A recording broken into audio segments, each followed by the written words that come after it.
കോഴിക്കോട് വടകര താഴെയങ്ങാടിയിൽ വീട്ടിലെ gas cylinder ചോർന്ന് തീപിടുത്തം.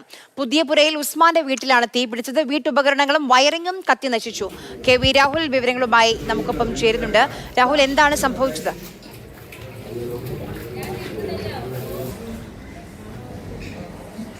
ആദ്യമേ പറയട്ടെ, ഈ വീട്ടിൽ രണ്ടുപേരുണ്ടായിരുന്നു, ഉസ്മാനും ഭാര്യയും ഉണ്ടായിരുന്നു. ആർക്കും പരിക്കില്ല എന്നതാണ് വളരെ ആശ്വാസകരമായ കാര്യം.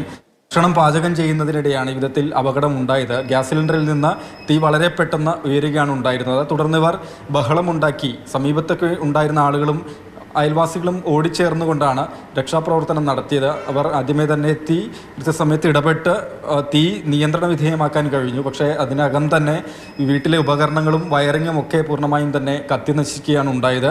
ഫ്രിഡ്ജ് ഉൾപ്പെടെയുള്ള ഉപകരണങ്ങൾ നശിച്ചു. വീട്ടിലെ വയറിങ് ഏറെക്കുറെ പൂർണ്ണമായും നശിച്ച സ്ഥിതിയാണ്. ഒപ്പം ഇതിൻ്റെ ആഘാതത്തിൽ വീട്ടിൽ ഒരു ഭിത്തിയിൽ വിള്ളലും രൂപപ്പെട്ടിട്ടുണ്ട്. പിന്നാലെ ഫയർഫോഴ്സിനും വിവരം അറിയിച്ചു. അവരും എത്തിയതിന് ശേഷമാണ് സ്ഥിതിഗതികൾ പൂർണ്ണമായും നിയന്ത്രണ വിധേയമാക്കിയത്. ഏതായാലും വലിയൊരു അപകടം തന്നെയാണ് ഉണ്ടായത്. രണ്ടു പേർക്കും പരിക്കേറ്റിട്ടില്ല എന്നത് വളരെ ആശ്വാസം. പക്ഷേ വലിയ നാശനഷ്ടം, കാരണം വീടിനെ സംബന്ധിച്ച് എല്ലാം നശിച്ചുപോയി എന്നൊരു സ്ഥിതിയാണ് ഉണ്ടായിട്ടുള്ളത്. ശരി രാഹുൽ, ഏറ്റവും വലിയ ആശ്വാസം അവർ രണ്ടുപേരും സുരക്ഷിതരായിരിക്കുന്നു എന്നുള്ളത് തന്നെയാണ്.